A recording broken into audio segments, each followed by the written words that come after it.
So for today's movie review, I'll be reviewing Transformers: The Last Knight, the overall 5th installment of the live-action Transformers franchise. And according to some sources, this movie is being labeled as the final chapter, and Michael Bay stated that this would be his final time directing a live-action Transformers movie, even though that's what they all said when Transformers: Dark of the Moon came out, but here we are. And as I sat there watching this movie, it hit me. It's 2017, and we're on our 5th movie. Like, the original movie came out 10 years ago. I can't get over that, because to me, that movie still feels recent to me. Like, maybe not 2 to 3 years ago, more like maybe 4 to 5 years ago, and I just can't get over it. And you know what, now that I'm sitting here thinking about it, let's take a little trip down memory lane when I was introduced to this film franchise. Because growing up, I liked the Transformers franchise. I watched a lot of Beast Wars along with Transformers Armada, but over time I kind of grew out of it. But then I remember one night going to the movie theater. I don't remember what movie I was seeing at the time, but I remember seeing the teaser poster for the first movie, and I sat there looking, and I was like, are they really gonna make a live-action Transformers movie? Oh boy, this is gonna be a disaster. But sure enough, later that night, I remember seeing a teaser trailer for it. I'm like,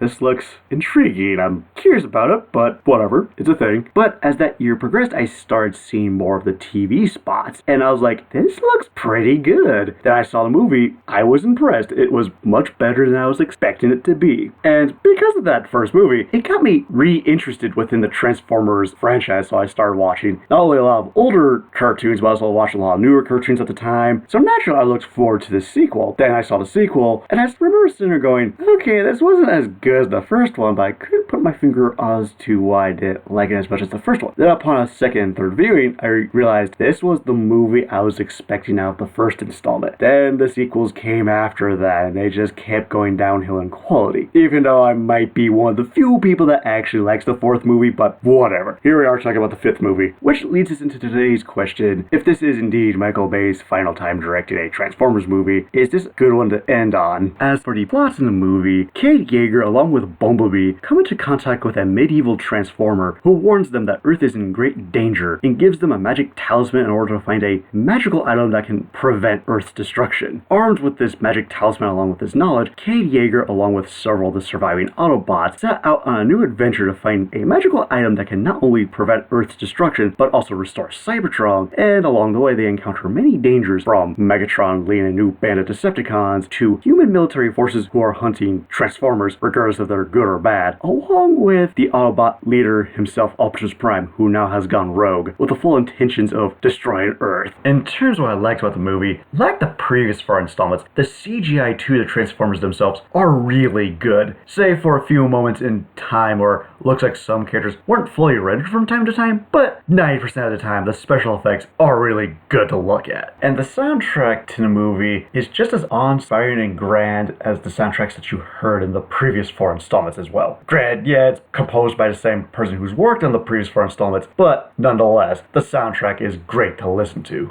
Also, I do like the cinematography when there isn't a fight scene going on, in terms of the way it's shot, because I think the movie looks nice and it's shot nicely, regardless if we're at Junkyard or if we're at Anthony Hopkins' castle. I also like the fact that we have a group of Decepticons within a Transformers movie that actually have personalities, albeit their ratio stereotypes to some extent, but they have personalities nonetheless, which is a lot better than just being some mindless drone. And granted, I do have a problem with this group of Decepticons, but I'll get to that when I get to that. And I also really do dig this movie incarnation of Megatron in terms of both the visual aesthetics, because it is very reminiscent of the Megatron seen in the G1 cartoon, and it doesn't help that it's also voiced by Frank Welker again, and it's always nice to have Frank Welker voicing a incarnation of Megatron. Granted, I do have problems with this version of Megatron, but again, like the Decepticons, I'll get to that when I get to that problem. I also like the fact that we get combiners again seen within this franchise, because the last time we had combiners was back in Revenge of the Fallen in the form of both Reedman, which really wasn't all that impressive, and Devastator, which was handled terribly to say the least. But with the combiners seen within this film, for example, we have Dragonstorm, which starts off as a group of 10 to 12 Cybertronian Knights of the Round Table that essentially merge together to form this gigantic three-headed mechanical dragon that's totally not like a King Ghidorah. Granted, the transformation in terms of how the Cybertronian Knights merge together to form the dragon form, we really don't get a sense of how they actually merge together since they only transform that one time, and really don't get a good shot of the transformation. But the fact that we have this gigantic three-headed mechanical dragon fight alongside Optimus and the Autobots during the final battle of this movie is a pretty awesome visual to see in film. And the second of the two combiners seen within this movie is Infernicus, which is this huge demonistic transformer that's composed of several Infernicons. And I think between Infernicus and Devastator, Infernicus is the much better combiner than Devastator was in Revenge of the Fallen, because with Devastator, you could tell that Devastator was made up of several different vehicle modes, and the robot mode didn't really look consistent. It just looked like a mess. With Infernicus, on the other hand, the first time I saw this character, I had no idea it was a combiner until the climax, where you see the character disassemble and reassemble itself. Because when you do see the smaller Infernicons combined into Infernicus, not only is the combined transformation more seamless, but the Infernicus form itself is extremely consistent. And the action sequences seen within this movie are actually pretty fun to watch, regardless if it's the K-battle of the Decepticons within that small town, or having the Autobots and human forces fight the Decepticons at the end of the movie. And Mark Wahlberg in this movie is a lot better, because with the previous movie, his character on pen and paper sounds like a good idea, and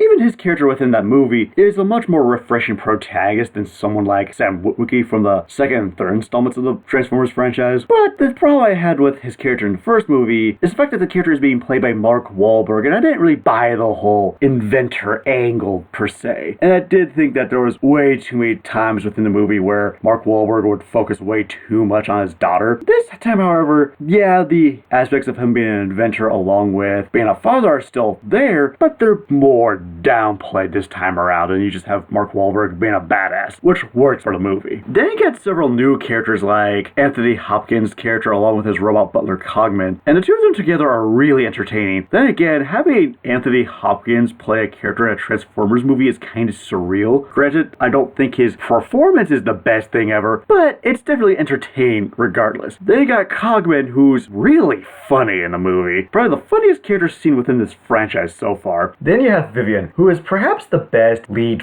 female character seen within the Transformers franchise, because she's extremely smart and she's more relevant to the overall story than some of the past lead female characters like Michaela or what's-her-face from Dark of the Moon. And she has nice interactions with Mark Wahlberg's character. Granted, there are definitely some points in time where you see her wearing a dress that's form-fitting, revealing cleavage from time to time, but again, we have a female character who's more relevant to the overall story than past lead female characters. In terms of what I disliked about the movie, the pacing is extremely dreadful, because as the Transformer movies went on, the movies themselves got longer and longer, with Age of Extinction coming in at 2 hours and 44 minutes. With this movie, on the other hand, it is by far the shortest of the sequels. Hell, it's technically the second shortest movie within the franchise. That being said, the pacing, like I said earlier, is extremely dreadful, because there's some parts of the movie where it's well paced, but then the movie crams in so much stuff that it makes the movie feel even longer than it really should. And speaking of too many things shoved within this movie, there are way too many human subplots. Like, you have the Kate Yeager subplot, which revolves around him rescuing surviving Autobots and bringing them to like this refugee camp and becoming a fugitive in the process. Then you got the other subplot revolved around Vivian, who's basically just some English professor who happens to give some exposition based on the King Arthur legend. Then you got Anthony Hopkins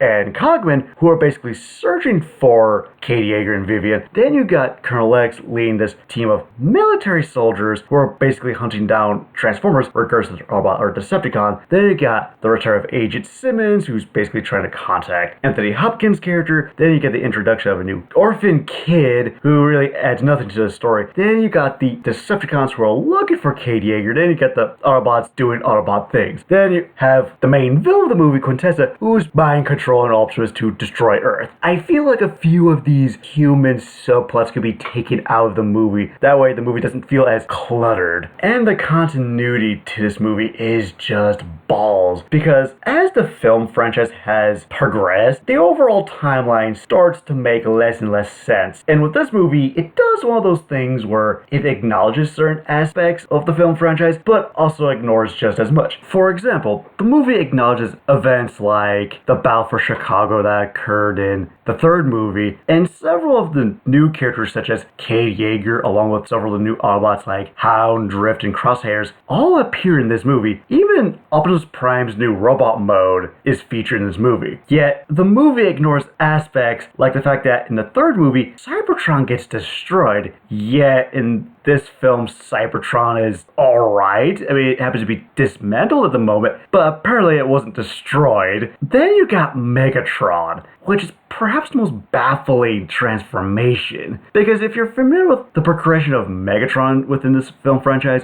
in the first movie, he dies. Second movie, he gets resurrected, just being called Megatron, and lives to fight another day. Third movie, he dies again. Fourth movie, he gets resurrected again, but this time as Galvatron, and he lives to fight another day. But somehow, in between the fourth and fifth movie, Galvatron becomes Megatron again, and there's no explanation as to how Galvatron became Megatron again. Granted, there's some fan theories like Galvatron might have met up with Quintessa and Quintessa gave him his original form back, but again, there's no confirmation in terms of how Galvatron became Megatron again. And speaking of the Decepticons, most of the new Decepticons that appear within this movie sadly do not last long, because in the past 4 movies, anytime the Transformers films introduce new Decepticons, we barely get any focus on them, nor do they have any personalities, because most of them are just drones 90% of the time. And here's a group of Decepticons who have personalities, but they only appear in the movie for about 2 to 5 minutes before getting killed off, and that just really bugs me, because we finally get a group of Decepticons that have personalities, only for them to get killed off. And like any Michael Bay movie, the Transformers themselves, regardless if it's an Autobot or Decepticon, barely get screen time as it is, because there's more screen time dedicated to the human characters as opposed to the Transformer characters. You know, the actual reason as to why many Transformer fans or moviegoers go to watch these movies in the first place. Even the returning Autobots from the previous movie barely get any screen time in this. And do you know how people bitch and complain about how the Dinobots only appeared in Age of Extinction for about 15 to 20 minutes? They appear even less in this movie for about 5 minutes of the whole movie. Then they just disappear for the rest of the movie, not to be seen nor heard from again. And like any Michael Bay Transformers movie, there are just several plot points that just don't make any sense. I'm not going to address all of them because there is far way too many to count, but the one that comes to mind for me is TRF, because within the context of the movie, TRF is essentially this group of humans that hunt down Transformers, regardless if they're Autobot or Decepticon. And when you first see TRF encountering Bumblebee, basically their first response is kill it on sight. Yet later, you see Megatron negotiating with TRF to get his Decepticon crew back in order to hunt down Katie Yeager. You see the problem here? Because, again, you have Bumblebee who's being shot up by this group of humans, you know, an Autobot who has helped the humans in the past, yet you see them releasing Decepticon prisoners, you know, the group of Transformers who've made multiple attempts to kill the human race in the past. You see what I'm getting at here? And Michael Bay got pretty lazy with this movie, because he did, on top of borrowing the same elements from the other Transformer movies, he also borrowed elements from other movies, primarily the ones that came out in 2016. The first of these being Batman v Superman, in terms of having these two iconic heroes within the franchise, that being Bumblebee and Optimus, fight one another. It even has its own Martha moment when Bumblebee decides to talk for once within the franchise, and Optimus goes, "Shit, you could talk?" And that's how the fight ends. And the fight itself is pretty underwhelming. Even the the advertising is misleading, because the advertising to this movie, on top of teasing the big fight between Optimus and Bumblebee, which is the most anticlimactic thing ever, it even teases Optimus turning evil, and that doesn't really last long. And the other movie that Michael Bay has borrowed elements from would be Suicide Squad. As said earlier, when you had Megatron negotiating with the TRF forces to retrieve his Decepticon crewmates, because when you get introduced to each Decepticon, the TRF forces provide background information on each Decepticon, at least a good chunk of them. And essentially, the movie at one point does a freeze frame on each Decepticon and plasters their name across the screen. And the last movie in which Michael Bay borrows elements from would be Independence Day Resurgence, since we do have this huge alien craft, or in this case planet, in which attempts to drain the life force from Earth itself while destroying several major cities from across the world. And do you know how in the past several films there's always some type of Cybertronian related fact that somehow either lands on or near Earth? Yeah, there's an explanation as to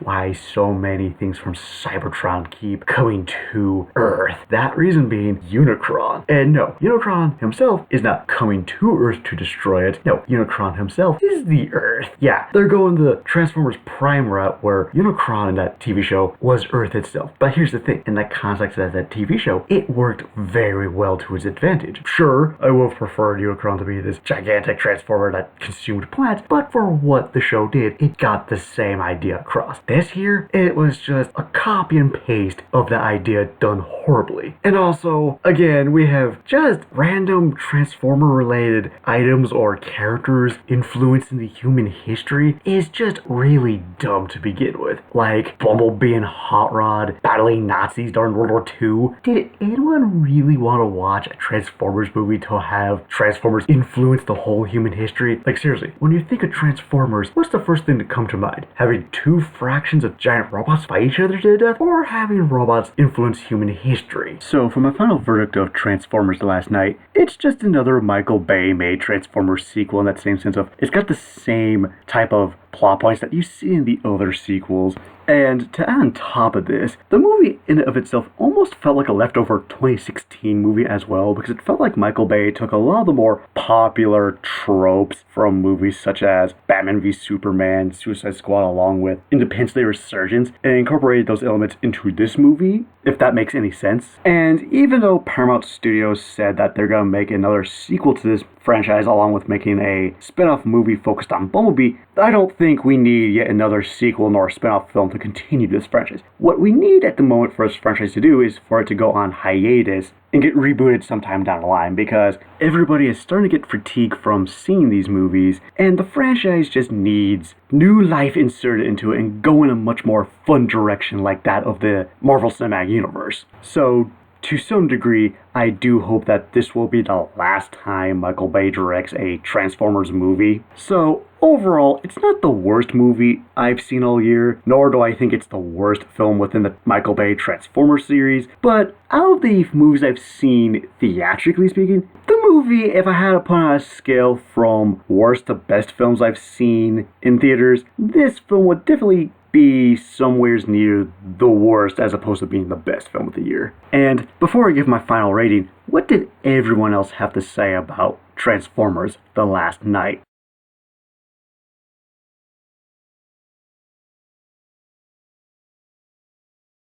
Looks like the movie got a lot of negative reception. Not really surprised, but for my final rating of Transformers The Last Night, I give it a 2.5 out of 5. So, what is your favorite Transformers cartoon? And see you later.